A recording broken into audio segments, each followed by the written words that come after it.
Greetings. Welcome to Talking Mrs. Bates. It's a show where we check into the Bates Motel. But we don't always check out. Things are truly getting psycho around here, am I right? Am I right?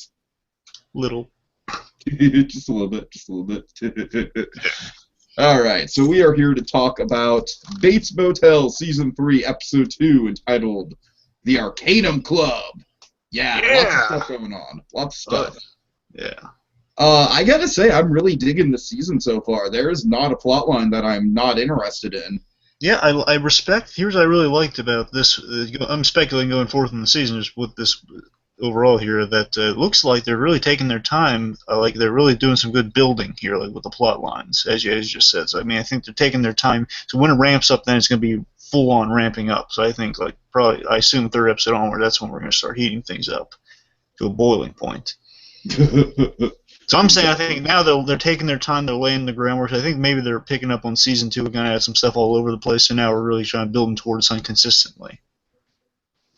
Yeah, I mean, I really just thought like this episode was just so, it was really suspenseful with all the stuff we got with Annika and, you know, just wondering about her whereabouts. Norma kind of turning on Norman just a little bit.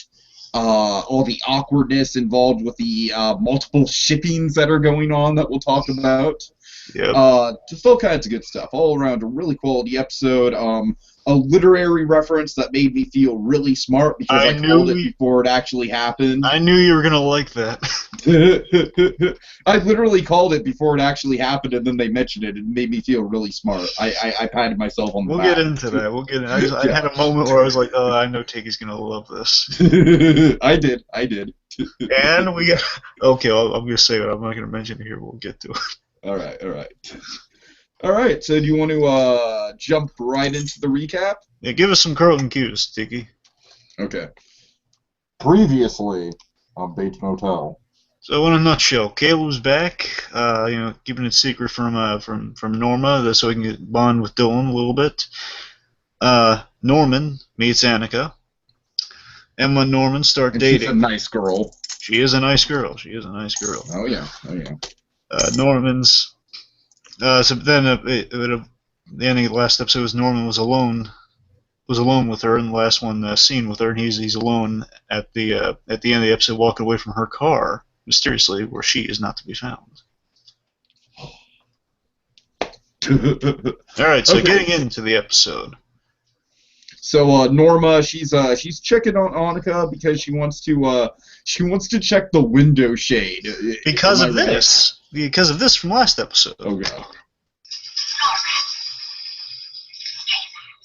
And to be fair, Norman felt bad about it.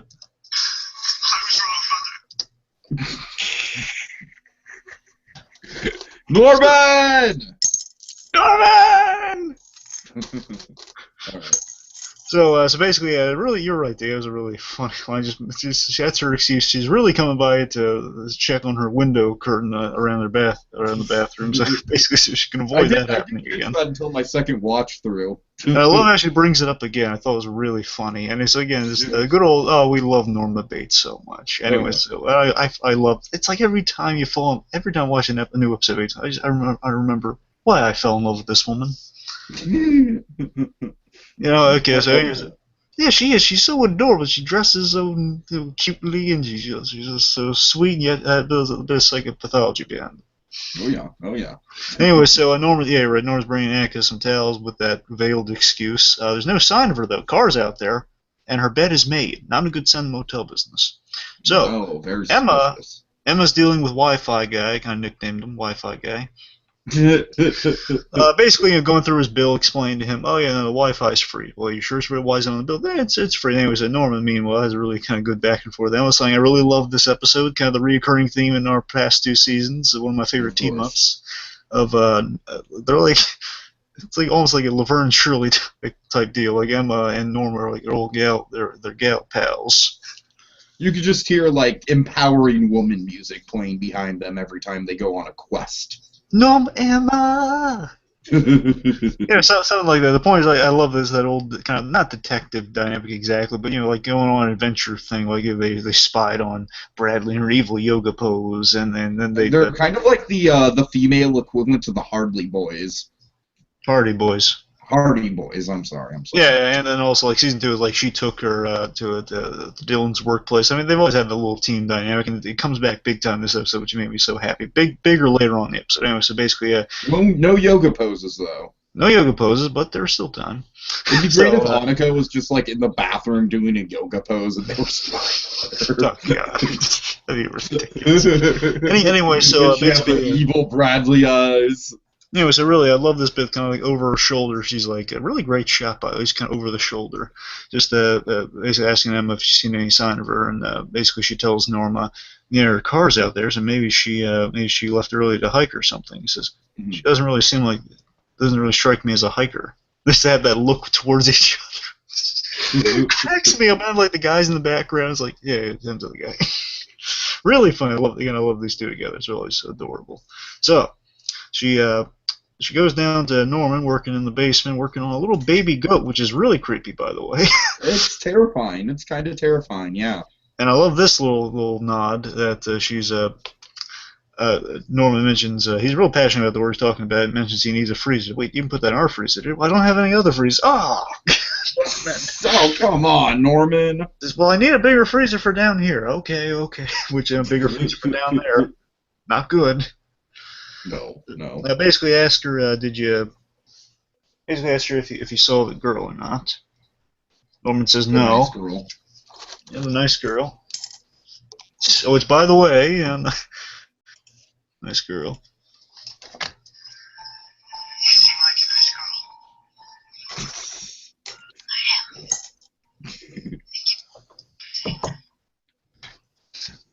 Said seductively. Anyway, so basically asking about the nice girl. Nope, no sign of her. That says, oh, there's yeah, he just lied through his teeth.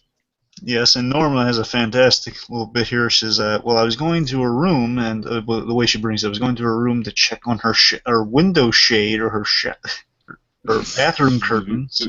I love it. Again, Vera Farmiga. Fantastic delivery. So, yeah, to check. Basically, yeah, because of you, mister. Really funny. Anyway, so Norman then says, this is important. On the way out, says, says, no, I didn't see her. Okay. Anyway, on the way out, Norman says, I wouldn't worry about her, Mother. So then that's very suspicious. Very suspicious. I'm sure she's fine. There's that moment of pause of Norman kind of taking in. I'm afraid something might be a little off here. Then we get our title, Bates Motel. Yeah. Yeah, sign! New season, yeah. Okay, so then we pick up. Maybe season 4 will actually have neon. Maybe, that'd be awesome. So then we get with a neat idea I really liked in this episode that we see we see kind of our Ghostbusters kind of starting a small business story going on here. So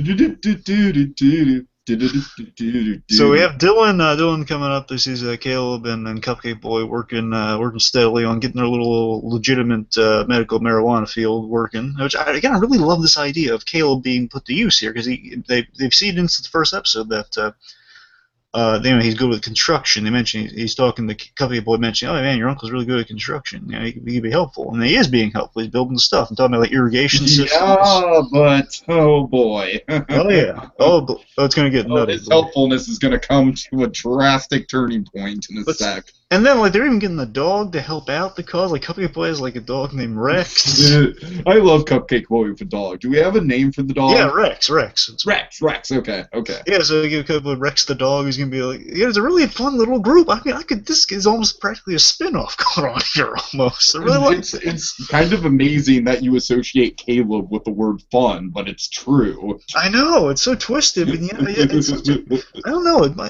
Again, I just kind of harken back like these Ghostbuster type dynamics of starting a small business. I'm invested in this story already. And as much as I miss Remo, I gotta say this is way better than the Morgan storyline. Which, by the way, gotta tell you, I'm not counting him out completely, and at the very least, I think if we have some fatalities here, perhaps nothing to add to a list or anything, but if there's an opening in this organization, which surely there will be, because two guys on here look like they might be in the red. Mhm. If there was an opening within this organization, perhaps Runa might be coming back next season to fill it, or later in this season. So I mean, there's still an opening there, but not as big as we may have hoped. Yeah. I'm thinking Well, more. at any rate, I think this is probably like by far. I think this is the most compelling that we've seen of Dylan's like drug storylines. Oh, by the way, I just want to say something right out there, right here, before I forget about it. So yeah, just any talk of like this being the last season, I want to take that off the table because it sound less likely to me. Well, that's good. That's So I'm hearing good things in terms of a lot more people are saying no. I think they're trying for 5. At the very least, they'll get 4. If this is their like kind of basically if they don't get renewed, they'll probably give them a courtesy season to end out on. So at the very least, they're aiming for 5, from what I hear. Okay. That's what I hear. So I'm taking my worries for this being the ending off the table for now, at least. So anyway, so again, nice little fun, tight knit group here. You got a dog, guard dog. It's adorable, and again, really creepy because Caleb's there. And yeah, so that's it. Caleb's being useful.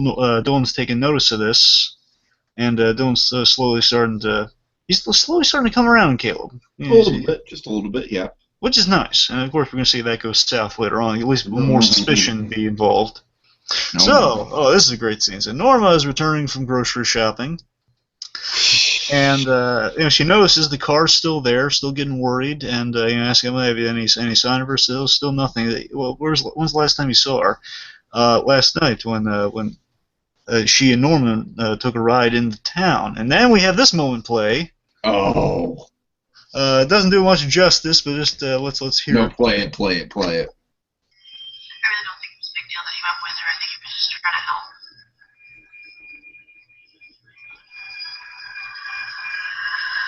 Are you okay? Yeah, I'm fine. You're right. That doesn't do it justice, but this was seriously maybe like it was amazing. Let me finish it real quick. One of my favorite bits is in this. Oh, okay, I'm sorry. I bought ice cream. It's gonna melt. I love the ice cream line. It's so funny because she probably didn't get ice cream at all. Right. Yeah, so the point, this scene just to illustrate how great it is, because we didn't do it justice, but I think the score was in there, and I really liked the score on that scene. Basically, I'm sorry, you want to take us through it? Yeah, sure. Well, when Emma does reveal the whole thing with Norman in the car and everything, she just gives the most dramatic death stare to the camera and just lingers on it. And that, with the sharp music, I must say this might be one of the most suspenseful moments in all of Bates Motel for me thus far. Again, one of the things I love with Norma Bates in this show is when they do the classic she goes in the classic Norma Bates mode, and basically that's one of the moments of like just that other kind of. You can just see, again, if you're familiar, she's so fantastic. You can see just in the eyes in that moment, like the rage and the betrayal and just like the utter sheer panic of like, oh my god, he lied to me, I don't like that, and now he's in danger, and now we're in danger, and basically the whole world's crashing down all in one look. So really, it was so well done. It's like almost, I'm not saying she's going into blackout mode, but I'm just saying it's like that's her equivalent to a blackout mode stare. No, you're right. Yeah, that's a good point. Like, I think maybe just hardcore like Mrs. Bates mode is her equivalent to blackout. I mean, that's kind of her equivalent to the evil yoga pose face. Oh god. I mean, both equally good. Because remember, in that moment, she's imagining stuff in almost a blackout mode manner. But here, she's like you can just sense all the little emotions. Oh, so I'm amazed by how much subtlety is transferred through that one facial expression. Mm-hmm. Again, amazing actress that Vera Farmiga's. And then she just snaps out of it, and Emma's, everything okay? Oh, no, everything's fine, dear.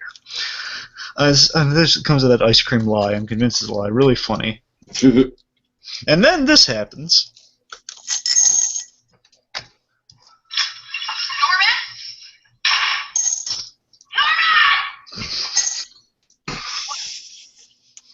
Oh, we got some really good Norman action this episode. Yes, we do. And by the way, I want to point out something. Sorry, one second. Sorry, a little technical thing. Anyway, I'm back up. A coworker of mine. Again, I watch Bates Motel whenever it comes on. Around this season, I at my workplace, I watch it with some secretaries, and they absolutely love it.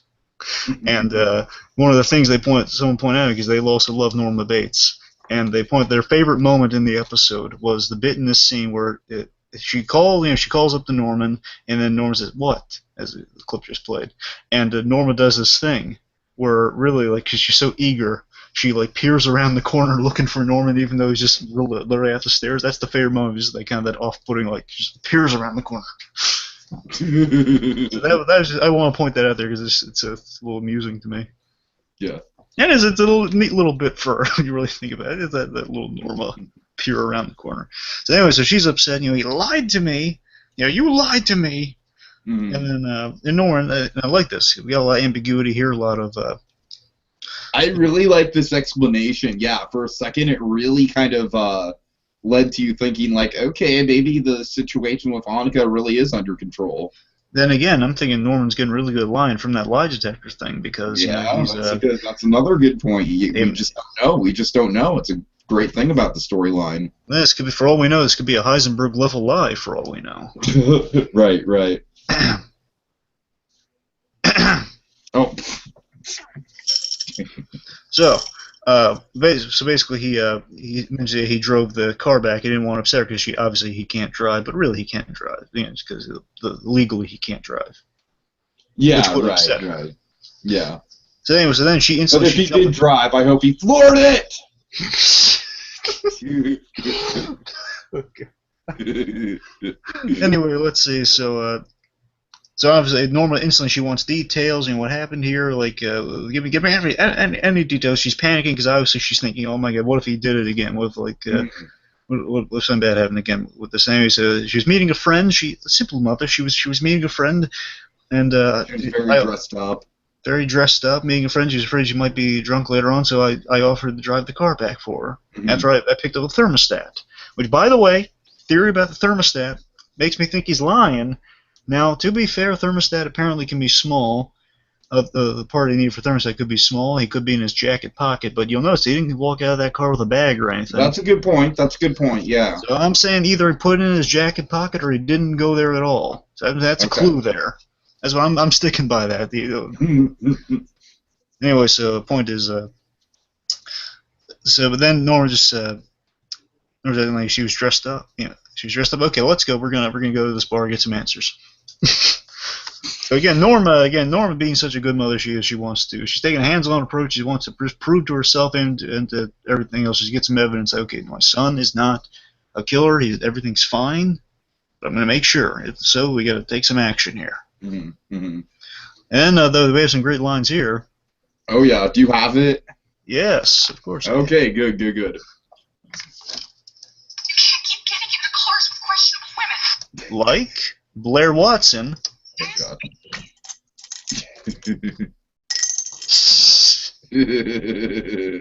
That's one clip again. Let's see. So after that. So, yeah, she makes a legitimate point. Like, you can't get in the cars with strange women. And she also makes a great point that unhinged women are... I got it. I got it. I'm sorry? Jeez. Sorry, I'm excited.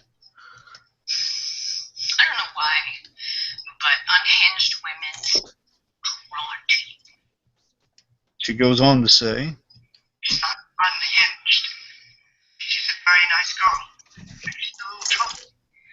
I was only trying to be helpful, and I needed to be in town anyway to pick up that new thermostat. Trouble how? I think she was a call girl of some kind. Yeah, she told me she came into town to work at a party with rich men. She told you that? Here's my favorite part. I'm not a little boy, Mother. No, I'm not saying that you are. I mean, why would she tell you that? I think that's a legit point on Norma's end. I mean, that kind of turned me off a little bit to Annika. Like, in the first place, I was just so open with Norman about it. And it's like she doesn't know the beehive that she's getting into when it comes to Norman and sexuality, which is something that I also worry about with Emma. Oh, yeah. So, again, I'm sorry, what? I didn't mean to cut you off, Tiki. Oh, no, I'm... Yeah, so again, that's probably one of my favorite scenes in the whole thing. Again, making a good point about, there are a lot of unhinged women are drawn to Norman. Yeah, Blair Watson, Bradley. Marion Crane? Well, let's not jump ahead. But yeah, she raises some good points, and of course, instantly he's mentioning trouble, and she's kind of jumping on that. And of course, my favorite line is that just again, very familiar, delivering it perfectly, and just the amount of that classic Mrs. Bates suspicion and worry, and like she's, I'm not saying she's drawn to Norman, but she's obviously very protective of him, and just any woman in Norman's life, she's instantly jealous of, that sort of deal. And point is, she just like instantly any woman, period, he's instantly suspicious of with that great line. Why would she tell you that? Just the way she delivers that just is so interesting to me. I hear you. Like it's just not asking that accusingly, but she just says like genuine, like really curious. Like she's taking a moment to add the whole thing, just like, why would she tell you that? But you're right, Tiki. It makes you think that. Annika, she might have some plans of her own, might be drawn to her below. She instantly makes her hate the girl, even though she's missing. Mm-hmm.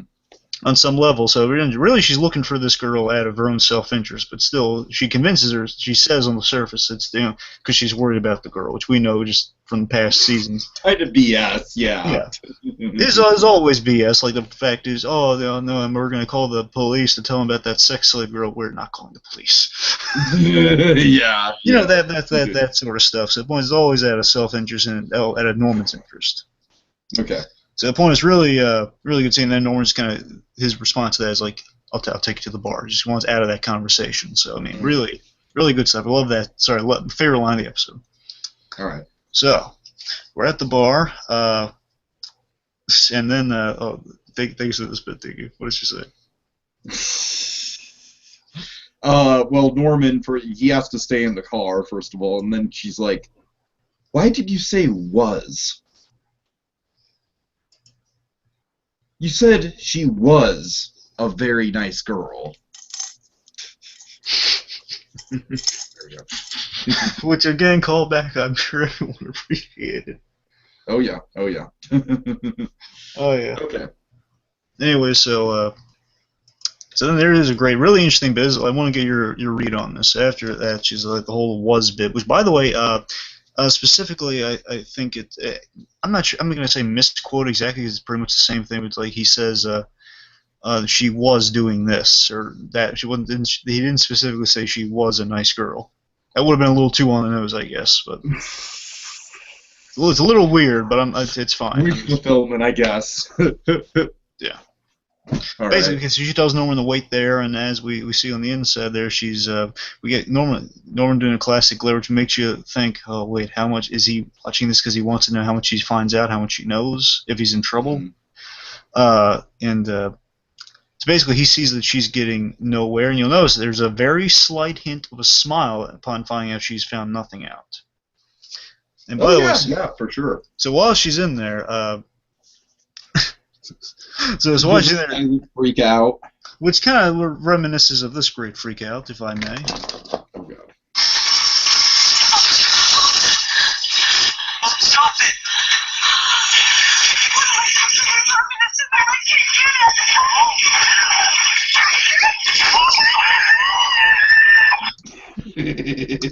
Which one's response to that could be?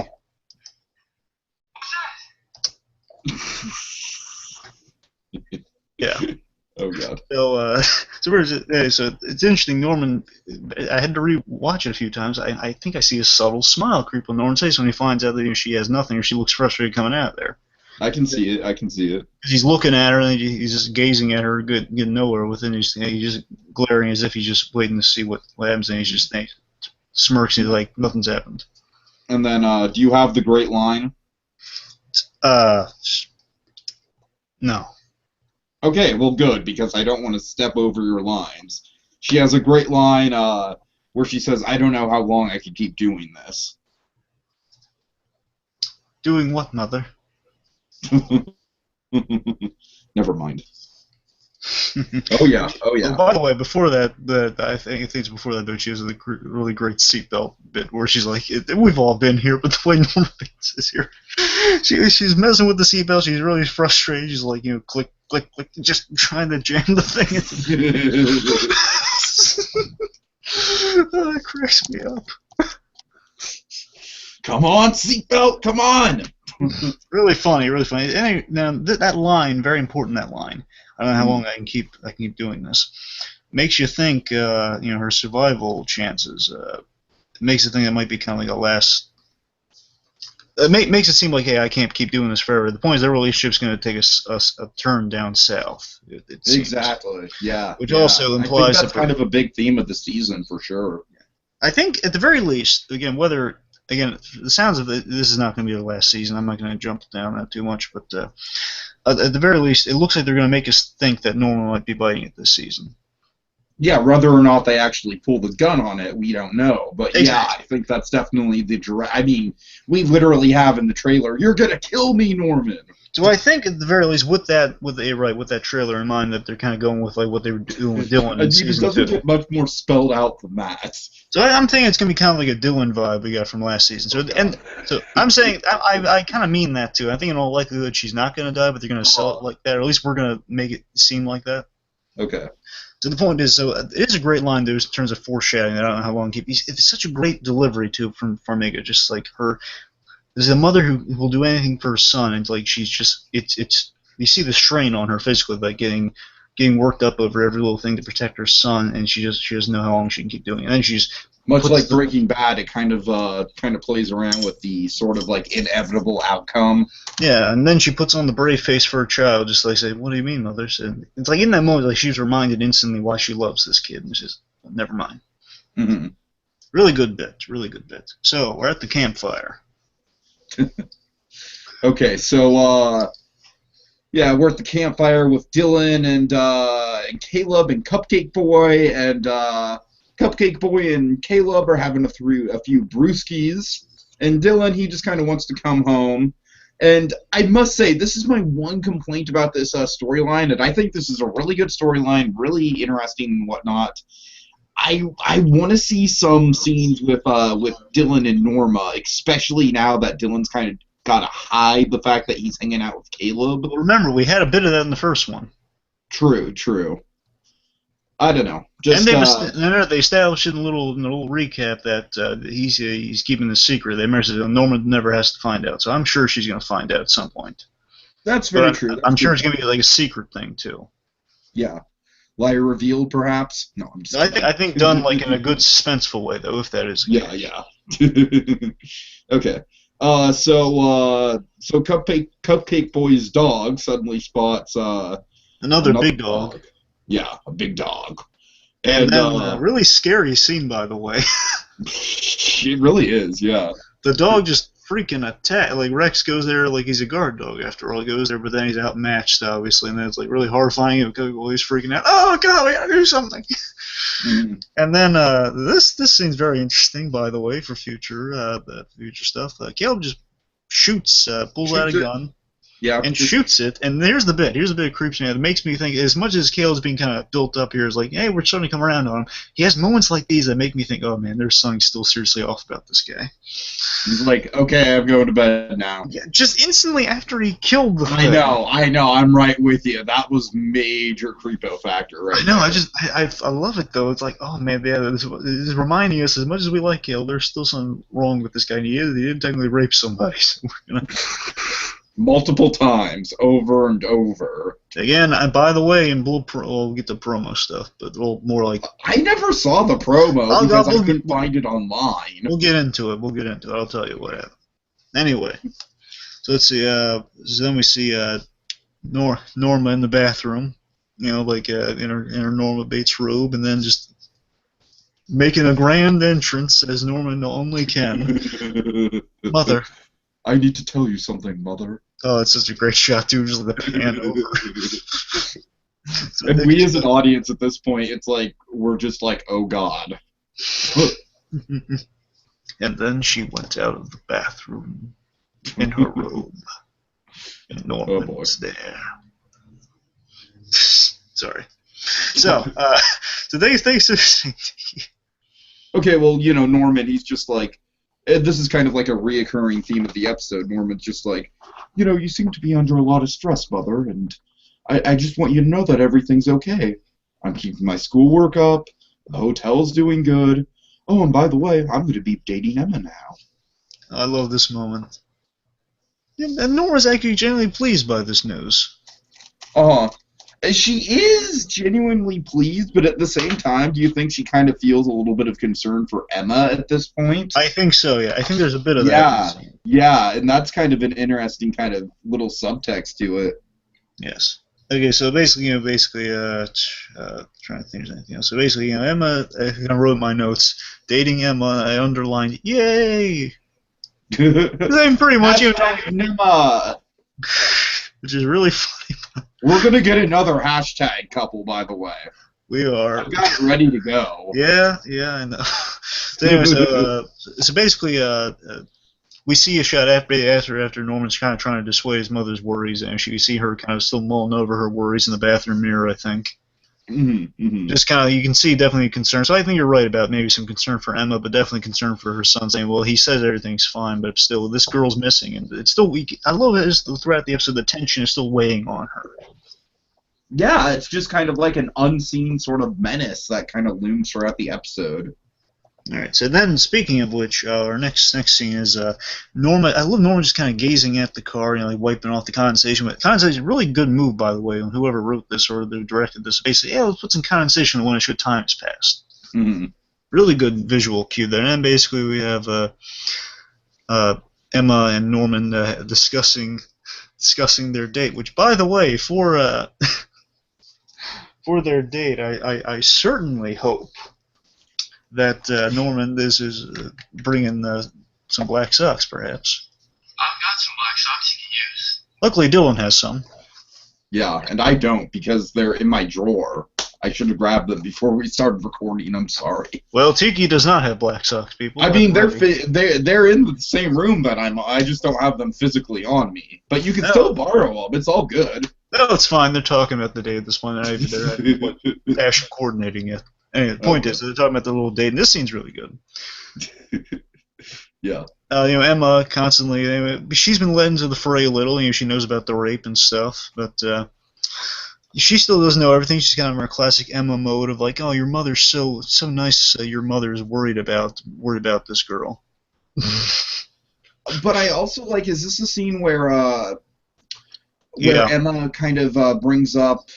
Well, she brings up "Don't tell Norma everything." Yeah, that's the scene. This is it. Which is a very fair point. Oh, I love this scene. And then Norman just kind of awkwardly runs off. But building to that, basically there's she's worried about her. Emma's really considerate. She says, but if things are a little hectic right now, we can go out a different night. No, it's fine. Also, she apologizes. I'm sorry, I told your mother. I must have gotten you into some trouble. Says, no, it's not your fault. It's fine. So again, I love which is nice. That's a nice contrast to how he reacted to Emma telling Bradley and everything, and how that unfolded. You're right. And then of course and Cody too. Cody, I'm thinking Bradley. I'm sorry. You see, Cody is just a distant memory at this point. Well, Emma actually I'm glad you brought up Bradley because again, we'll never tell she's gonna maybe appear in this season. Yes, she will. Sometime, I'm hoping. I don't know why that one random title was up there for a brief time or not, but I'm thinking 6 because of that. What was 6? No, 6 for I don't know, for some brief time. Wikipedia, I don't know. But it said the return of Bradley. Oh yeah, that's right. I think that's a little on the nose. I didn't see that. Again, you're probably right. I don't know why it was there and why it made me think that, but I saw Return of Bradley in episode 6. That would be like a very spoilery title. All right. Anyway, yeah. So maybe that's why it was changed or taken down. I don't know. Point is, speaking of Bradley's, remember the first season she kind of spilled the beans on like, hey, Norman slept with Bradley to the whole school. Oh, that's true. That's very true. Emma's track record with secrets hasn't been good, but so far she's been keeping secrets better. Obviously not talking about, hey, Norma Bates was raped. Hey, Gunner, Cupcake Boy. Oh, God. Hey, Norma Bates, you were raped, weren't you? So obviously that didn't happen. My point is... Wow, that was amazing. I'd love to see that. So thankfully Emma's gotten better with the whole secrets Gunner's thing. being very downplayed this season. I hope we get more moments. No, they gave him a dog, so I'm sure he's going to factor in more. That's true. Let's see. Here's what I was saying. So following that, we have a really great scene talking about the Seekers, as you brought up. So they're holding hands, and Emma's getting a little sensual here, which I thought was interesting. She's holding the old Norman's hands. You got a really good interlocking shot of the hands, and basically saying, I don't tell. So I don't tell your mother everything. I won't tell her everything. Really suggestive and really sweet too. By the way, it's kind of sweet. Just like holding the hands, and you see Norman's getting really nervous for various reasons. I assume because one, he really likes Emma. Oh yeah. Two, he's never really dated. Again, I'm not going to get into it with you. I know Cody was technically a date, but it was nothing official, like officially dating. Yeah, fair enough. I mean, they had sex multiple times, so I'm just saying. To be honest with you, it was multiple, but not multiple in the way we're thinking of it. Like, there weren't any assumed times. There's only 2 times. Okay, fair enough. That's still, like, that's... You're right. That's dating territory. Fair enough, but again, wasn't really his accord. Like, wasn't like an arranged date. Yeah, okay. My point is, like a date with someone he really likes and really he's worrying about. Yeah, I get you. Well, Norman's nervous, and of course the other reason he's nervous is deep down he's afraid that some urges might strike him that might put Emma in danger, which he's nervous about these feelings of guilt, which we'll get into in a later scene. Of course. The point, yeah, you're right. Norman is nervous. He releases the hands and says, I gotta go do something. So again, it is kind of sweet though, and you feel bad for Norman that you know that it's probably for Emma's best interest that he goes. Yeah. I'm so worried for Emma this season. All right. Okay. So next we get introduced to a new character. Yes, they're ominous, a homeless-looking guy at first. Mm-hmm. They may have looked homeless at first, to be honest with you. And he comes up, and Dylan kind of is like, "Hey, what do you need?" And he's just like, "Oh, I'm looking for my dog." Yeah, so this guy is like one of their neighbors from the south face of their location. He's looking for his dog, and they haven't seen him. Of course, they have seen him. Well, they think they've seen him. Caleb, I love this. This is very interesting. I wonder if this is going to come back or not. It's a very important line here that may or may not come back. Now, Caleb is really interesting. Again, interesting, creepy bit on Caleb too here, by the way. Caleb, he comes out after Dylan's kind of dealing with the guy. He says, "Well, I haven't seen him," because he knows, okay, this is a bad situation. I don't want to go wrongful with our neighbors here, so I'm going to lie about the dog. Caleb is on the defense here, kind of comes out like a father, and he says, he's kind of on the defense. How can I help you? I'm Dylan's father. That's important now. As far as Cupcake Boy is concerned, that's his uncle. That's very true. I didn't think about that. Yeah. So there's a chance that could come into light. It might just be like an offhanded thing, like him saying, "Wait, he's your dad? What gives?" There's a chance it could be just offhanded like that, or it could be like Chick using this against Caleb, perhaps of like, "Yeah, your son," but he says you're your uncle. True. Yeah, perhaps. That's a good catch. That's a good catch. And of course, is Caleb instantly wanting to be identified as a son. You'll notice like a glimpse of Dylan's reaction there. It's not nothing major, just a little glimpse of his reaction. He just notices it, I guess. Anyway, so the point is, like, he's identified himself as his father, so that might be a little dangerous later on to how many people he tells that to. Yeah. So our new character is introduced as Chick Hogan. I mentioned him in the speculation last episode. You did. And he has a great line. Another one of my favorite lines in the episode, by the way. I'm going to play for you here. Hopefully it plays okay.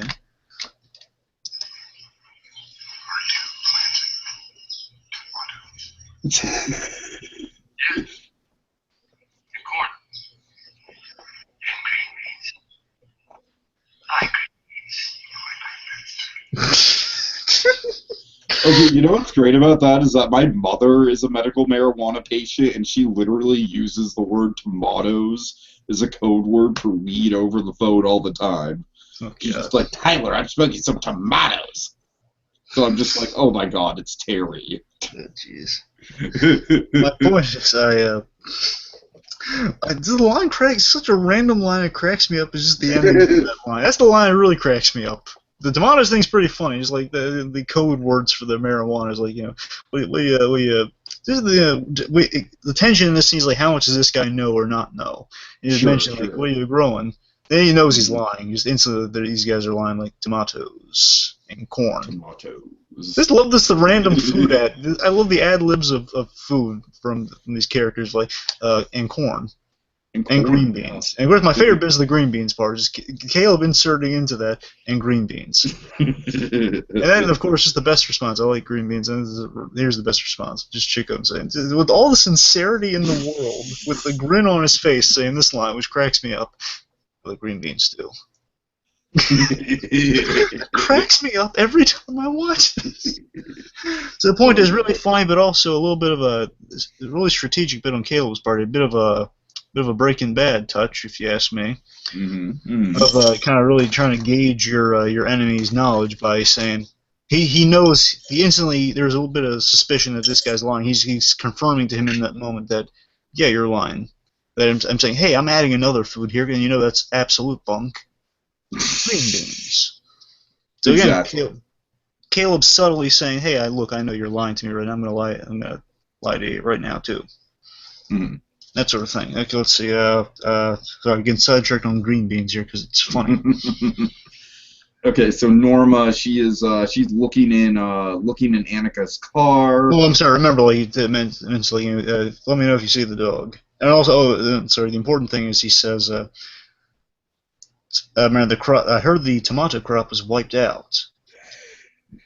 You know what that brings? Opportunity. Then he leaves. I like how he just leaves so randomly. He just says, you know what that means? Opportunity. So randomly worded. This guy is just so hard to gauge, and we'll get into that later. I'm sorry. Yeah. So speaking of Norma. Oh, God. No, so, Emma! Oh, God. Yeah, she's looking in Annika's car, and Emma suggests that they look in the room. Yeah. And remember why she helps her, because Emma is...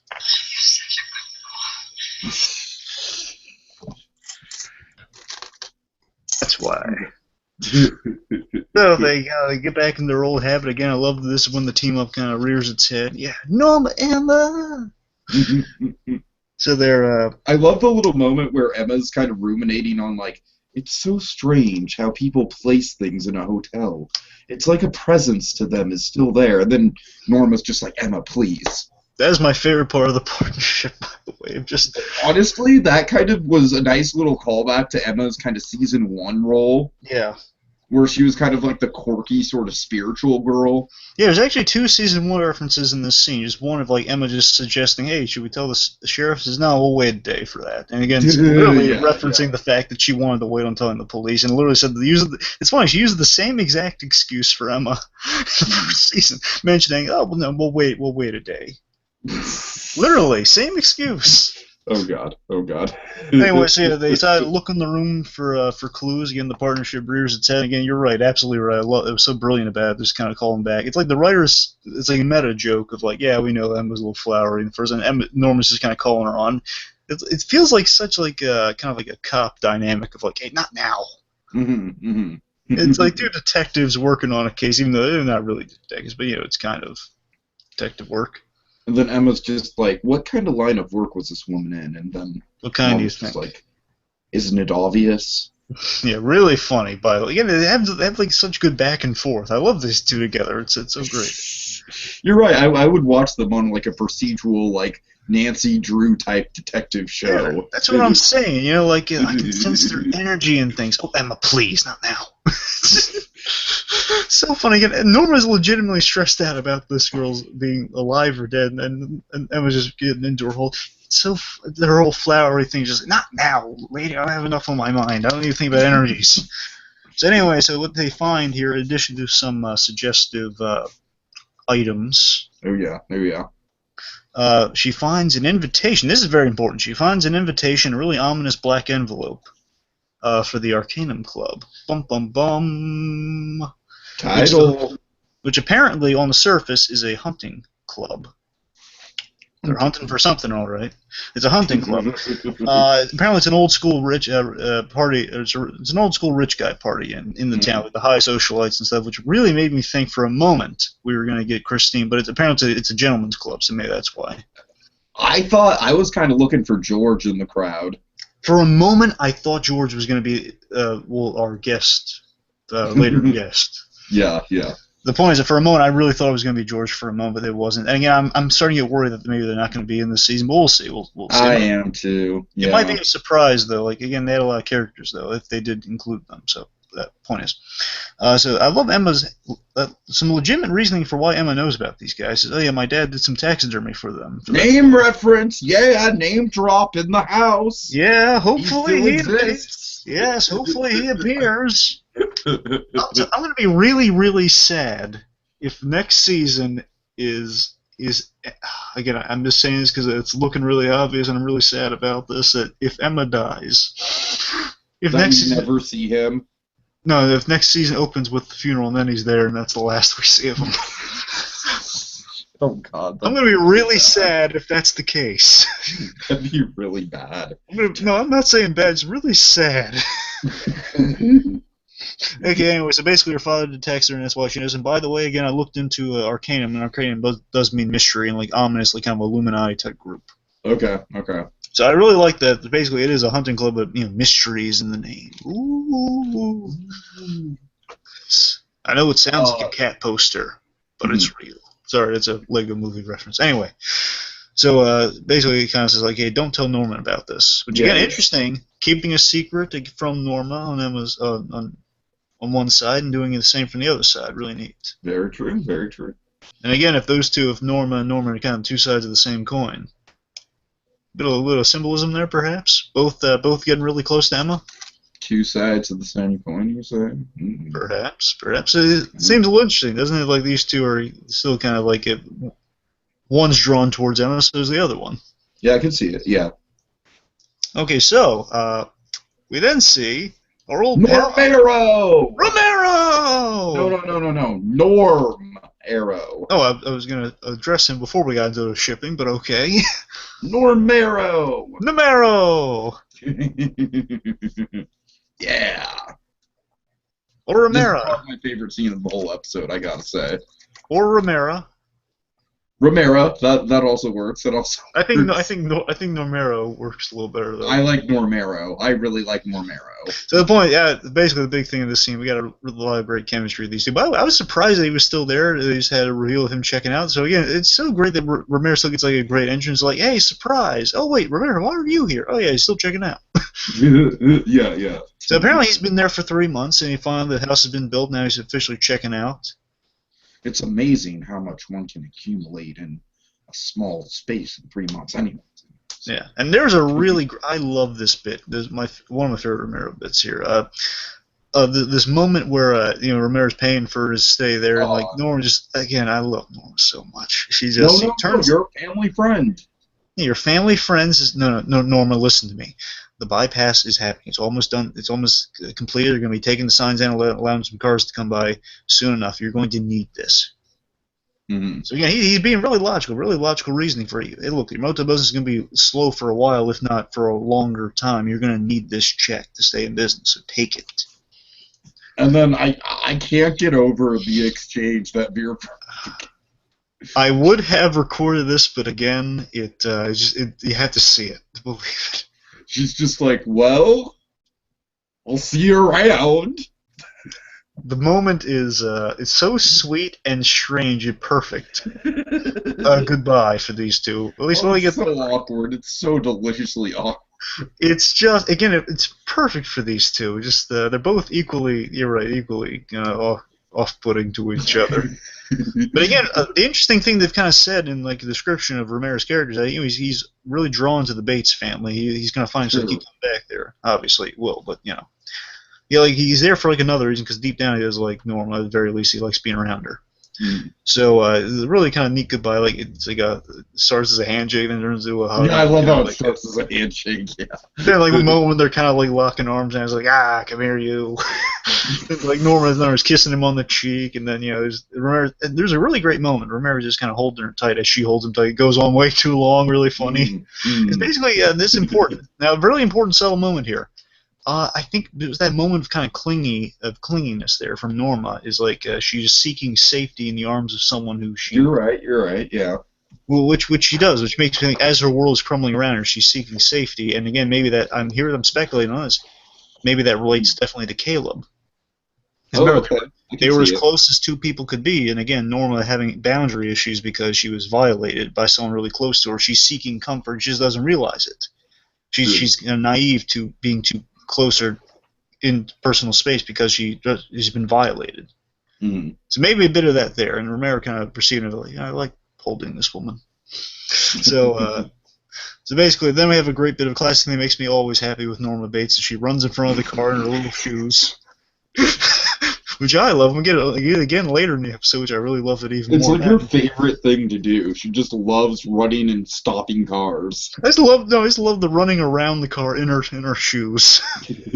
And then she has this really sweet line, really melts your heart again, makes you want to say Romero all the way, which we know it's not gonna officially happen for a while in this season. I want it to happen so badly. I am so behind this. No. I mean, in the end, it's going to happen. I'm just saying they're building towards it. It's going to be elements of it, I'm sure, but she's going to have a boyfriend, like a new love interest this season. Sure. Okay. I'm saying it's like the last season. Obviously they have chemistry, and they're the same thing, I assume. But maybe they'll go a little further towards the end.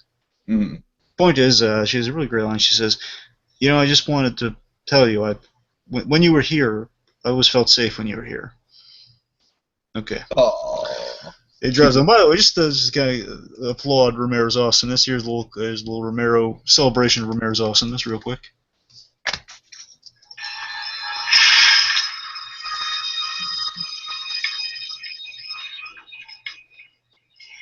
You remember what I said about burning you down? Well, I'm a man of my word. Romero's awesome! Romero is awesome. Down in the sheriff's office of White Pine Bay, Romero's awesome! No. For you and me. No. Sorry. I don't know why Lego Movie's on my mind for this for some reason. Anyway, continuing on. So back to the date. Yeah, so they're, what kind of restaurant are they in? Do you know? No idea. Just it's a restaurant. I don't. Yeah, Some restaurant. Yeah. Well, apparently, I think they're drinking like daiquiris or something. It's a nice restaurant. Okay. It'd be hilarious if it was actually the same. No, it'd be kind of darkly hilarious if it was the same place, the Olive Bar. That would be hilarious. No, I don't. Oh, I know a good place we could go. No, I don't think so. I think Emma would pick up on the morbidity of that. Right. That's true.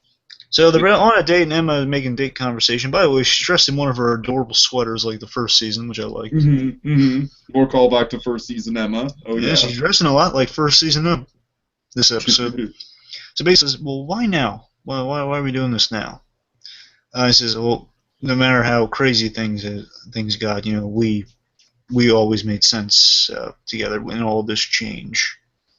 Really sweet. Yeah. Oh, I love these two kids together. I love my Emma. Emma! I love Emma. Really okay, nice.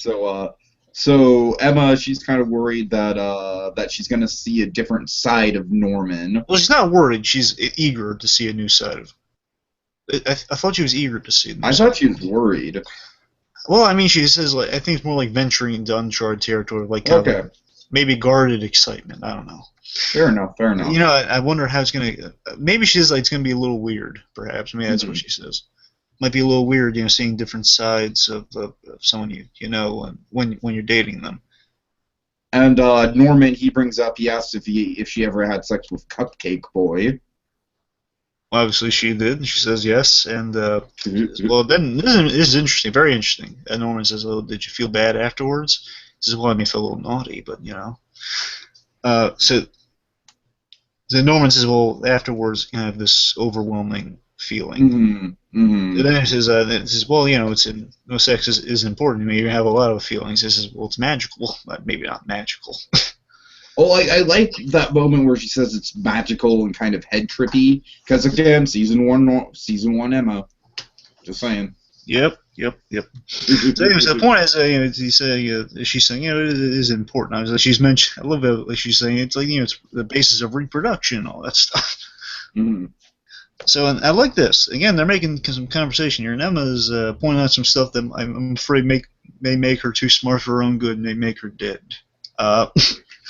She's she says, maybe you're. I'm not doing it justice. She said it much nicer than this reads. I'm just going to say it in a nutshell. She says maybe you're resistant to these adult feelings, to feeling like an adult, because of your closness to your mother. Because you're so close to your mother, maybe you're feeling bad about afterwards because you're so resistant to adult feelings because you're so close to your mom. Are you Peter Pan, Peter? Or Peter Pan? You have to grow up sometime. You have to grow up sometime. You can't unless you're. Sorry. Peter Pan. Unless you're Peter Pan. Wow, we really botched that one up. I was leading it to you. I was giving it to you with that. Wow. Good job. Good job. Okay.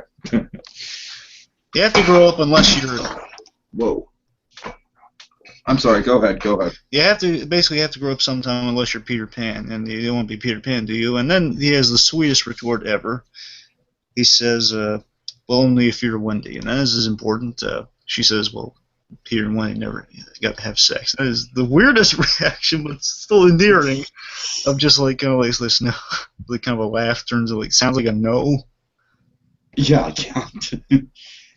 Yeah, these two very uncomfortable, but very kind of naturally, charmingly uncomfortable with each other at this point. Now I'm thinking Norman, he's gonna be hesitant getting in with Emma here because he's afraid that these dark urges might lead to her demise. I definitely think that makes sense. And really, he's worried about hurting her in some way if he gets close to her like that because he has these feelings afterwards. And I love the. You're right. Didn't you want to say something? The comparison between Peter Pan and Norman.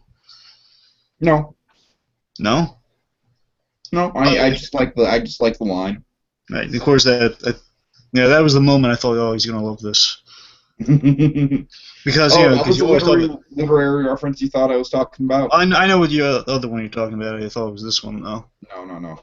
Anyway, so the point is with with Peter Pan because Freddie Highmore was in that Finding Neverland movie, wasn't he? That is true. I didn't even. That's the moment that made me think, oh, he's gonna love this. I did not even think. You always tell me he's in Finding Neverland. Fantastic performance in that movie. I think it was his very first performance. Absolutely fantastic. Anyway, so it's actually an interesting comparison. I never really thought of with these two, with Norman. Is that, he is kind of like Peter Pan. Doesn't want to grow up. No, that's true. That's very true. That's a great comparison they drew there. And it was the idea they didn't have sex. Of course, Norman doesn't want to have sex now for her own protection. And of course, we know that's not going to stand, which makes me worry for her even more.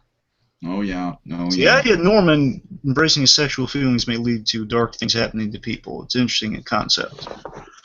Okay, so Norma's going undercover. Oh yeah. By the way, I love how she's dolled up, basically looking as much like Annika as she can in her own mind.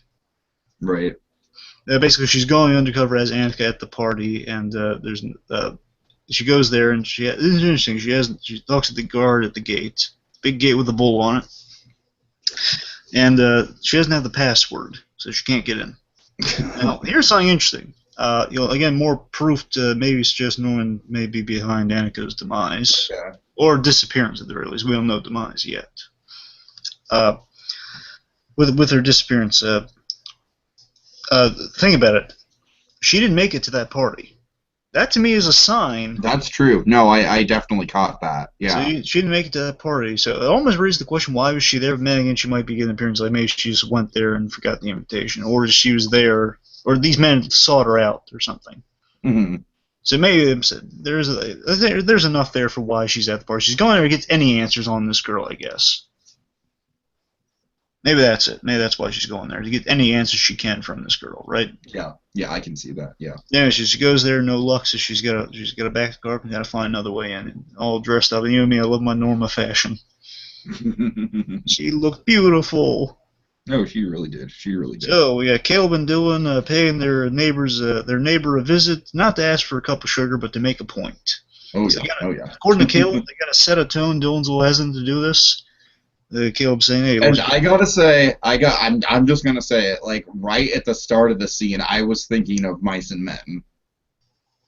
Really? So it made me feel really smart when they referenced it. Yeah. Why did you get a Mice and Men vibe from this part? Because Dylan is the professional and Caleb is just the idiot who's gonna fuck it all up. Obviously, he's not that much of an idiot in the scene. Well, I mean, he's just the bulldog in the situation. He's just the bull in the china shop, and that's kind of what Lenny was, too. And I think with Caleb, another thing is that it's like, he means well, but his intentions are so warped, which is another thing that is much like Lenny. So you're thinking more early Jesse Pinkman than later Walter White.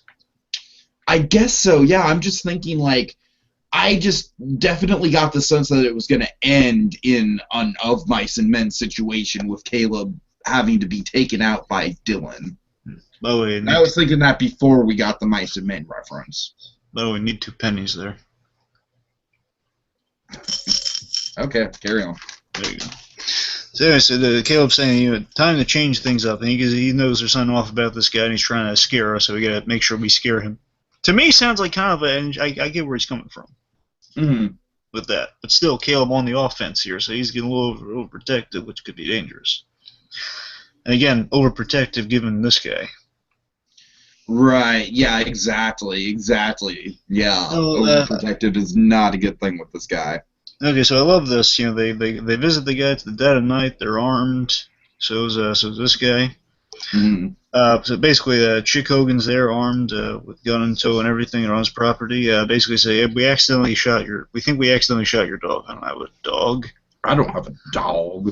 You're gonna invite us? Caleb just saying you're gonna invite us in. Caleb shows he has some cojones here to go and go up to this guy and basically say, "Hey, you're gonna invite us in." They see Chick has a family. He's got I presume a wife and or girlfriend with a kid. Mm-hmm. I believe its name's Sino. Yeah. I think you're right. Yeah. Take Sino inside or put her away or something. Mm. Anyway, so he invites him in, and they're in the little workshop, like little workshop shed he's got on the side there, I guess, and a lot of guns in there, a whole lot of guns. How many guns? A lot. Define a lot. Where are you? Ask. No, Hey, define a lot. Where are you at? Are you literally asking me to define? Because I mean, there's a line in there that's like define a lot. Just quote the line. Quote the damn line. Define a lot. Like, What is a lot? Say more than a few. more than a few. That's right, Dylan. I got more than a few guns. See, was that so hard? Mm. I'm sorry. Anyway. So speaking, now I'm going to get back at you for that with a little rant I have. Go for it. Again, kind of a little Nick Ford, another Nick Ford reference here. Oh, here we go. Chick Hogan, still better than Nick Ford because he at least offers him a drink. I think Nick Ford would be a more valuable jar than the young Bruce Wayne jar, because the young Bruce Wayne jar has been neglected this episode. You just wait. You're in the scene right now. It's going to be better. My point is, so you kind of a little Nick Ford thing here in this episode that this guy they get invited in, he pours him a drink, and he's talking with them. They trekked out there, he's offering him sign. A little better. Nick Ford is just getting right to business, even though he talks about pleasantries. That's all. That's all I'll say. This is important. He's only addressing Dylan in this scene. So all the That's scene. very important. Very important. You'll notice though, he's staring throughout the scene. He's not looking at Dylan. He is talking to Dylan, but he's glaring like daggers at Caleb.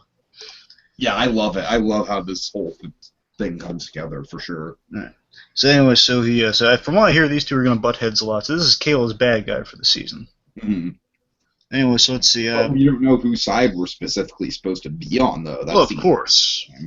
Of course. I think we're going to be on Caleb's side just by proxy of Dylan, but By proxy, yeah, but we don't know if Caleb is going to lead Dylan down a path that's going to get him into a lot of trouble, which is... Well, I'm sure he's going to get him into trouble. Right, exactly. Anyway, so let's see. So basically the whole speech the chick has here is like, you got to respect the rules to coexist, don't we, Dylan? How many plans you got here? Now here's you get ready with that penny. I do in this scene. I really like Dylan's performance here. He's being really straightforward with him. He has these really great introspective looks throughout the episode. You just see him kind of taking the situation in, kind of just being straightforward with his responses, similar to that of a young Bruce Wayne, if you ask me. Mm-hmm. So you get a lot of acting just from one thing going on there. So he's taking it all in, similar to a young Bruce Wayne. That's what I liked about it. I can see that. Right, okay, so then he has your line. My line mean the rabbit's line? Yes. Oh, you two boys, you remind me of a couple of guys in a book. You don't have any rabbits up there, do you? I didn't really catch this until the second time, to be honest with you, because I remember, oh yeah, Mice and Men. To rabbits. I loved it, and I felt so smart. I felt so smart, and I Well, was good like, for you. Good for you, Tiki. Good for you. It was good for me. It Yeah, boosted yeah. my self-confidence a little bit. Yeah, so they really, I'm assuming Caleb is literate, because then he picks up on that too. He gets really insulted by that. Right, yeah. And then basically Caleb, he's there to make a statement, and he does, reckless or not. It's kind of like, I guess, more of a Pinkman, like, hey, I'm going to shoot these two dealers without thinking about how Gus Fring's going to react to that. Exactly. Oh, I'm sorry. So, Go ahead. let's see. So pretty much, so Caleb makes his point that, we do what we want, our own property, guns and all. So because there's also a line, hey, you shouldn't be shooting your guns. You're going to attract someone attention. Hey, we'll shoot our guns on our own property, attract as much attention as we want. And look, we'll be neighborly. We'll give you a nod and whatnot if we walk by. But look, there's no front porch discussions here. Like No borrowing cups of sugar. Yeah, no sugar. No borrowing cups of sugar visits here. There are boundaries. And I love the fact that he, of all people, said there are boundaries. Right. Kind of ironic. It is very ironic, and of course, think about that. Norma has boundary issues, so does Caleb, and Caleb just said, hey, there are boundaries. Okay. And by the way, again, I love just kind of Dylan's moment of kind of knowing that there's some danger on the horizon here. Yeah, he really does. And similar to a young Bruce Wayne, like knowing something bad's coming. Okay. So, we see Norma sneaking into the premises. Really funny. Again, Norma doing some physical comedy. Oh, I'm sure you love this bit. You know me. I love her little neat dresses. And she looks like a knockout in that dress.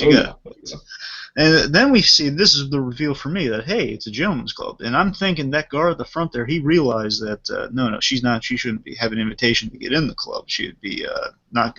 She'd just be telling me. It's like, you don't need an invitation, you just need to say the password because you're going the other way. I think that maybe if there is no password at all, just he knows that, hey, you're not one of the girls that's going to be here. That's interesting. That's a good theory. I'm thinking, like, no, you wouldn't give me an invitation, you just give me the password. Right, okay. I'm speculating on that one, but still, perhaps. The point is that we see it's a gentleman's club, which makes me think, okay, no Christine. So then, she's sneaking around the premises, and she sees like this other little room. And we see in room a list of things. It's like a little shack, right? Yeah, a little shack. It's a nice little shack, but it's a shack nonetheless. And with a window built in, kind of similar to Norman. She's peeking in, so like mother like son. Peeking in, good shot. And then we see it's a sex room. Sex. It's like a little Eyes Wide Shut orgy club going on in there. I was thinking more 50 Shades of Grey. Well, I mean, look, Look, 50 Shades of Grey is bondage, okay? It's other stuff, but specifically bondage. And fair enough. Okay? Yeah, remember, let's give Eyes Wide Shut some credit here. Come on, it was a Kubrick film after all. I will never give Eyes Wide Shut credit. No, I'm just kidding. I like Eyes Wide Shut. Point is, so in the scene we also see a glimpse of evil tuxedo. It's a powerful word, but there's no reason to use it unless you be talking about the Kubrick, and there's really nothing to it. I'm sorry. I'm getting the weirdest Willy Wonka and the Chocolate Factory vibe from that, of like that he's in the tunnel giving the creepy speech. Who is? Well, Gene Wilder, like, everything is growing. Right. Anyway, so the point is we see creepy tuxedo man with some girls around him, leading us to believe that perhaps Annika was one of these girls around him. Perhaps. And if I'm right, again, for censorship, I assume they keep it shaded, but it looks like some girls going down on some guy or some other girls on the little bed on the side that he's watching intently. And then who walks up? At first, I thought George, but then that would have been a trip. Yes, but then we see it's our old pal Romero. Yeah, what are you doing? Again, I love if you're from me. He's just like Romero's just floored by this. Yeah, they're both fantastic. She's like, "What are you doing here?" Like, just, oh my god! I love Romero. Just like, what am I doing here? I'm schmoozing over. Basically, I'm schmoozing over council members here. What are you doing here? City council members. What are you doing here? I saw you. I saw you sneaking around here. By the way, if you pay attention, I could be wrong here, but you'll see there's a. Actually, I think I'm wrong here, but there's like a guy that passes Norman in the background. I wonder if that's Romero or not. That would be cool. It looks like he's in a tuxedo, though, which makes me hesitate on that being Romero or not. But his back was turned, so it could be him. Point is, I saw you peering around the corner, so I went to check it out. And what are you doing here? It says like, well, did you see what they're doing in there? Yes, Norma, these are very wealthy men who are doing whatever the hell they want. Oh, Romero's awesome. So anyway, then as Norma has learned her lesson from season 2, she's just got to lay out all the facts for Romero here. Well, look, there's a girl. What are you doing here? There's a girl missing. Basically, there's a girl missing. She's gone for 2 days now. Norman was the last one to see her. I love the guilt behind her, just saying Norman was the last one to see her. She knows that's going to put her in some danger, which she has to. She does, yeah. Basically, he'll find it out anyway. Basically, hopefully, we'll get the situation dealt with faster if he knows all the facts. And then I love the moment, Romero's reaction to this news of like Norman, because he knows Norman is the. I think I'm getting the sense that Norman is the only one to ever give Romero the slip in any capacity. That's true, yeah. Because Romero is not just the fact of the whole lie detector thing, because as far as he's concerned, he buys that. But I mean, in the terms of like just the fact that he didn't count the whole Blair Watson reveal, because Norman just was so convincing that he didn't think that the other sample came from Norman at first. Sure. So I'm saying that was under Romero's radar. So I'm thinking he's interested by this kid. And again, I'm thinking there might be some parallels of Romero having similar past to Norman's. Hopefully that would come into play. But the point is, like, so Romero's instantly, he knows, okay, Norman, and plus the whole death was surrounding him last season, so I'm a little... And a girl's missing, so Romero's instantly, he's intrigued by this, and he's a little worried about it. Yeah, he's picking up pieces a little bit, yeah. Oh, yeah. So again, if something out of control happens in the town, which most likely happened in Romero's story, definitely Norman factoring as an uncontrollable factor that he himself couldn't control last season. Oh yeah. That stuff's coming. So basically saying, then you want to take us through the rest of it? Yeah, well, I'm tired. He basically says, Norma, she's basically like, well, go in there. Just go in there and look for her.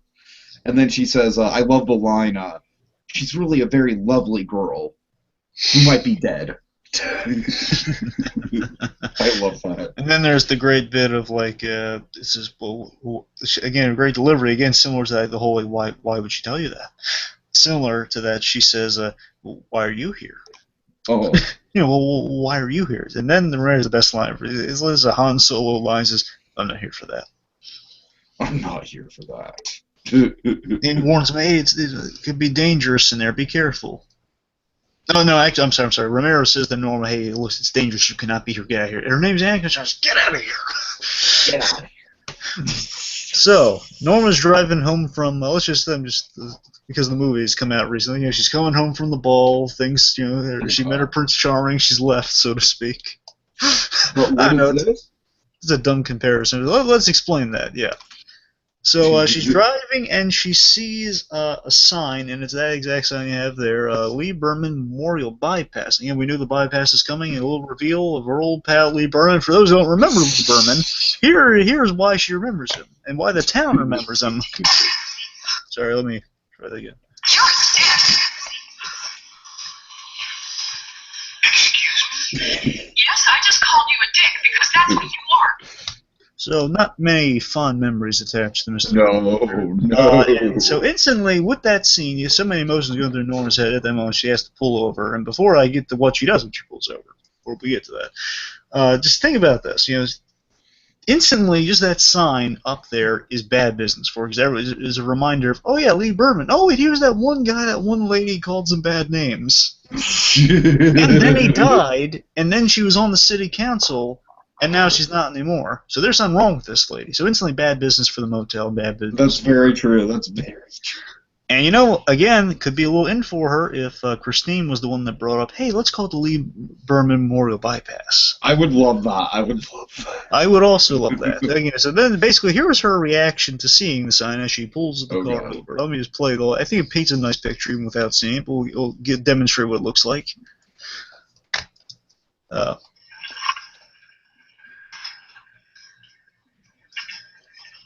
Gets out of the car. Kicks it.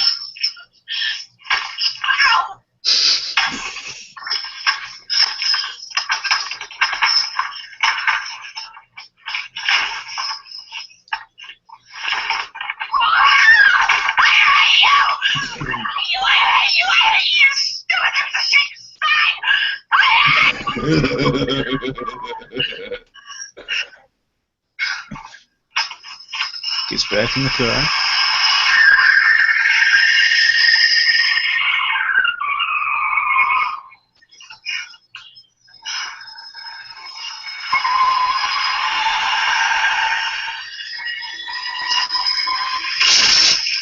Boom, hits the sign, takes some cones with her, and she's out of there. Oh, yeah. Now, you know, the entire time she was screaming at the sign, I was just begging. I was like, oh, God, please just say you're a dick. Please say you're a dick. It would have been funny, but still, you know, you stupid sign. I love that. No, she doesn't even say stupid sign. She just is like, you piece of shit, you sign! Oh, yeah, it's the fact the guy that this causes so much grief and so much bad publicity, and the guy, remember, this is the guy behind the bypass. Literally, in a nutshell, this guy is the physical representation of the bypass, so to speak. Exactly. He's beating the crap out of him, much like that realtor in the first season. So really funny. Again, one of the best Norma freakouts so far. You know, heard, like, I'd say that was one of the top 5 Norma freakouts. Yeah, because first of all, just seeing her, throw some of these, like Stevie's trying to replicate here. Stupid sign! I hate you! Hate you! Just, it's so funny, just throwing traffic cones. And she's such a little adorable lady. First of all, you can even hear it in the thing. I just love Don't seeing make me throw a jar at you, sign! Again, I think it's adorable just hearing her little footsteps and her little high heels walking to the thing. And then she's throwing traffic cones at it, doing that. She tries kicking it. Ow! really funny, and then basically she's okay, screw it. She gets in the car, rams it, and drives away, taking some cones with her. Really funny, really hilarious. And it's in a nutshell. And then the sign's just on the ground. You know it's gonna be rebuilt and stuff. Like, who knocked down the sign? Right, exactly. Oh, maybe it's maybe it's the woman that called Lee Berman a dick. So the point is, really funny scene. Just you emphasize with Norma so much, like, oh, she's been through. I loved it. I love seeing Lee Berman's name come back up. It's like that scene in Spider-Man 2 where Kirsten Dunst, like, where Mary Jane's picture is all over the place, and Peter Parker just can't avoid it. It's like that for Norma Bates. Oh, God. Essentially. Oh, God. So, I mean, I think it's just such a great visual image of, like, that sign just mocking her, and then she was taking out all her frustration, like, if the girl's dead or not, if my son's a murderer, if he's going to be in real serious trouble, and I can't get any answers, and remember, I might be going to sexy time, I don't like it. a lot of issues. My gal pal might be murdered, I don't know. Oh, God. Okay, so then we get a little bit more of Nema. Nema! Take us through that. Then we get some Nema going on. Basically, Emma and her adorable little orange bug drives. I love it. Drives up to the motel. Yeah, and a lot of good season 1 callback. She drove it once in 2, but it's really in 1 a lot. They escaped gunmen in that car, so it has a lot of emotional resonance. So let's see. So they approach it. Basically, they're having a little makeout session in the car after they've had a nice time. Really adorable. Oh, it's good to see Nema go some places. They're having some kissy face. But then, Norman pulls back. And says, what's wrong? Well, I don't. Now tell me this. I want your opinion on this, Tiki. How do you interpret this? He says, well, I don't want to start something I don't. I absolutely think he just doesn't want to have sex. Well, no, not more for her side. What do you think? What do you think she gets from this? Him saying, I almost start saying I can't physically get more from the motel and all I that. think she's uncomfortable with it. I think she's frustrated by it, and I think it's going to be a reoccurring thing with them. Right, because I guess specifically from the line, is that a sweet line or is that like just complete frustration? Like, is there any sweetness in that line that she takes, or I'm getting a sense you're more. She's probably like, it's kind of endearing in a way, but it's at the same time it kind of goes back to what she was saying in the first place about being controlled by his mother. True. So I think also in a weird way, I think Emma's the other half of no, Emma is going to be giving Emma some trouble. That Yeah. Like the three of us, we're the best. We're the three best friends. But she she can't get to Norman.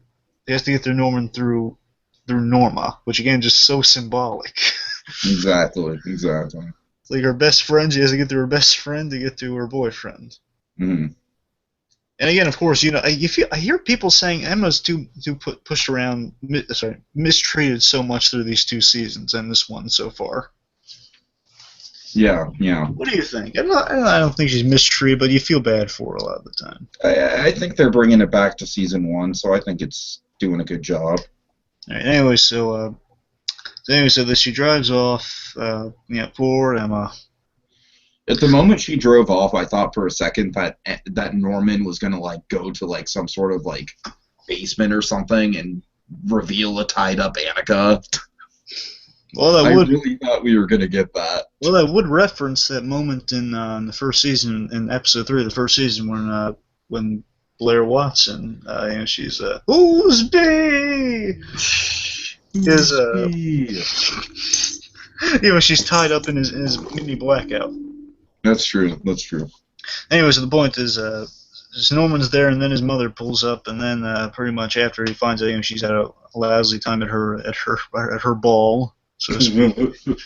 Pretty much, she's in tears, and he sees his mother's in pain. Then we have this little exchange go on, which is really sweet. I really liked it. I'm a little worried about you.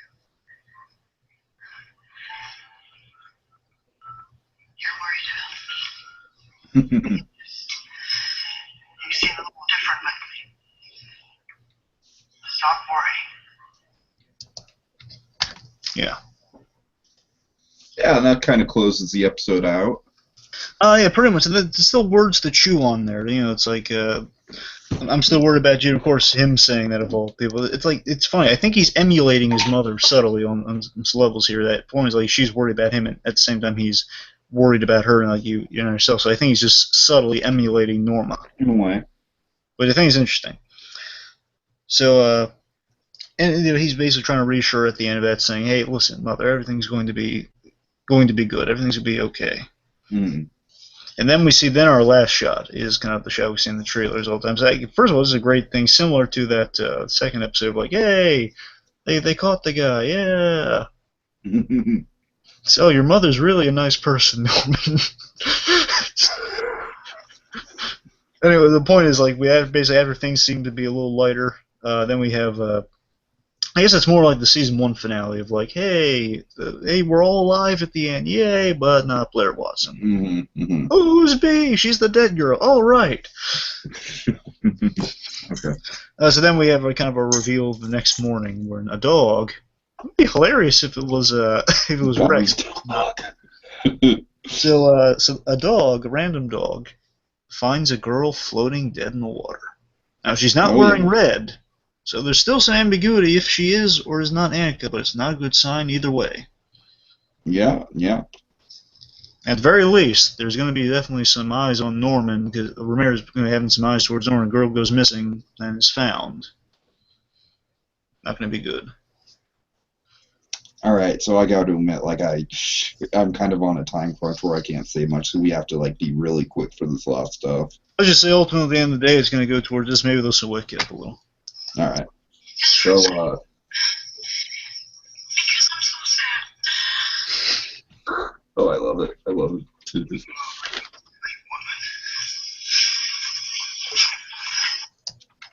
Sorry. Okay, so yeah, not much to speculate on. Just because it wasn't like a promo. It's a weird, stupid thing about the advertising for this. Because they have that new show on the other Carlton You Cuse. have to wait and watch the new show to get any promos. Yeah, for some reason, they have to wait at least wait till the week after to get the new promos. It would appear because they That's had really stupid. And of Here's what course, they with Better Call Saul, it's not like you can just watch the new show. Yeah, here's the thing though.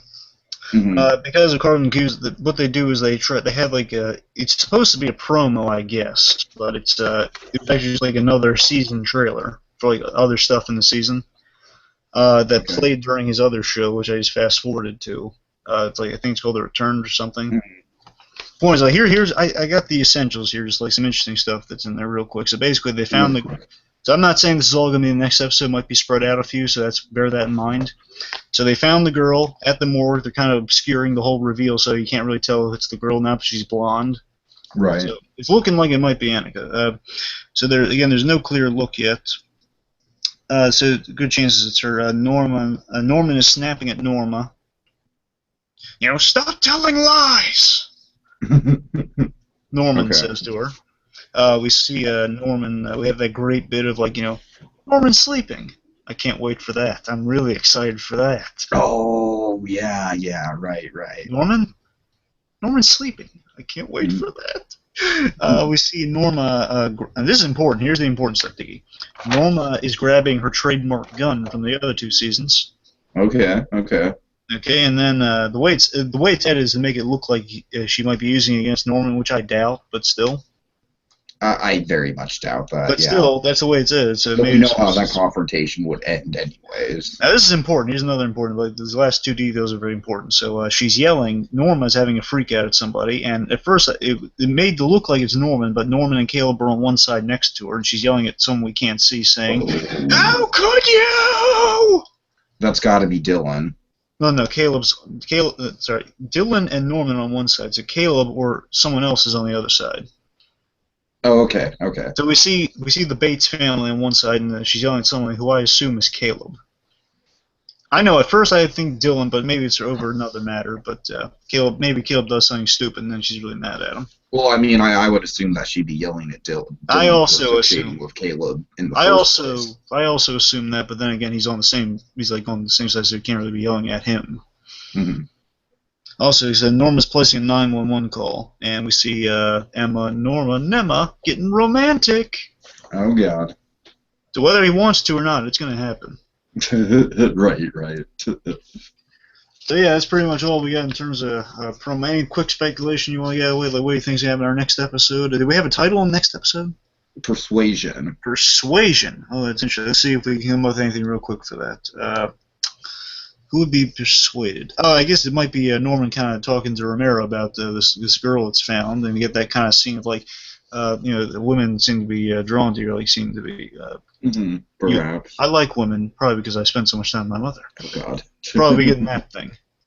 This next episode, I guess.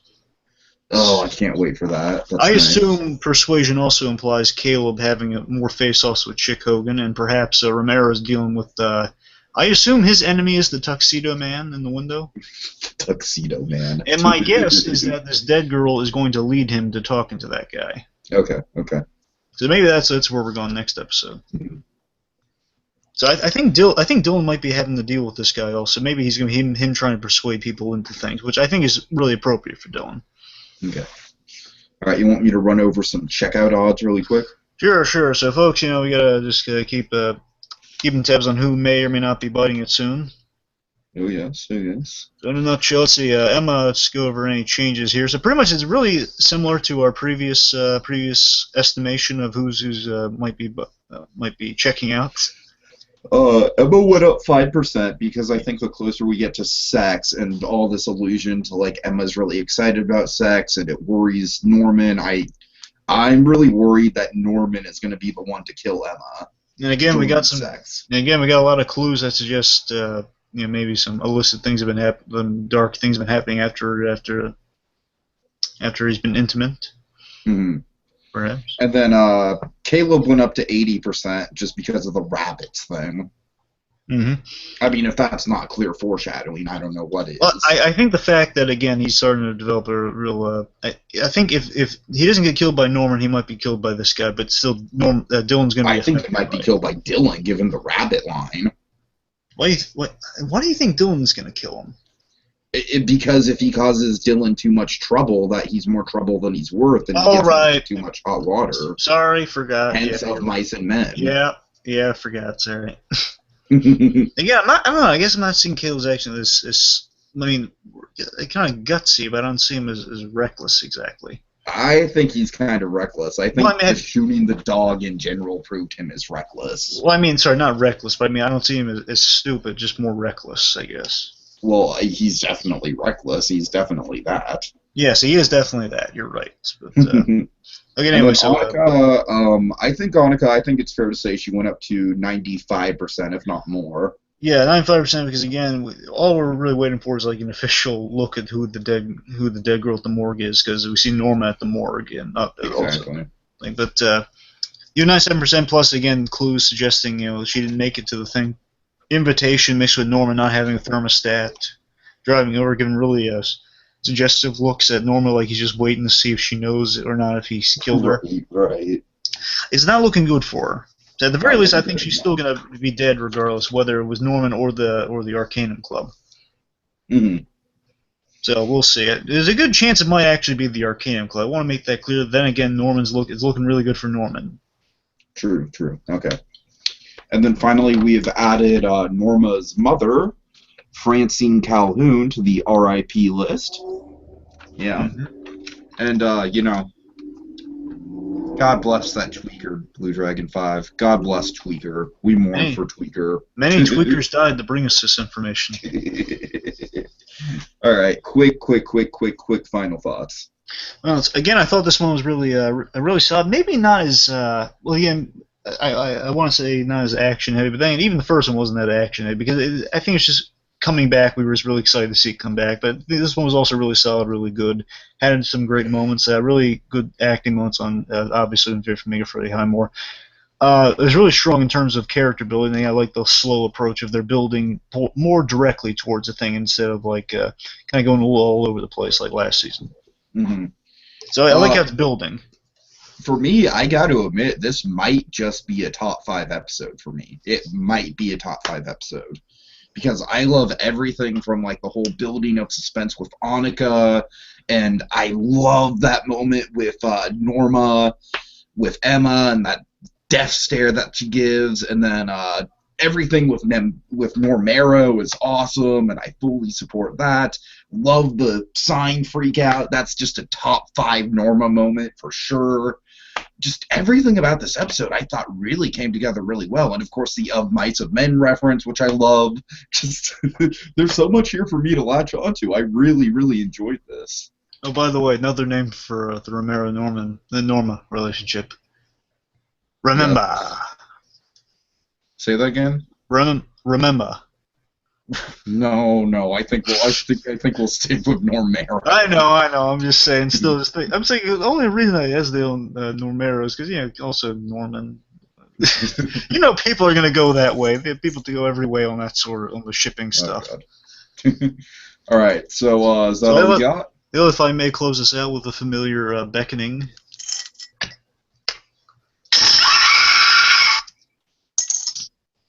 All right, and with that, we have checked out of the Bates Motel.